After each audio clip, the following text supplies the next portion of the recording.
பம்பையின் பாலகே பந்தள ராஜகுமாரனே கண்கொள்ளா காட்சி தரும் கருணை சிகரமே கண்டவர் மயங்கும் கார்மேக வண்ணனே கற்பனை கேட்டார ஐயப்பனின் பேரழகே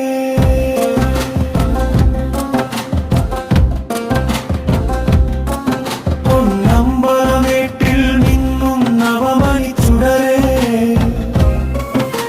சின்முத்திரை காட்டி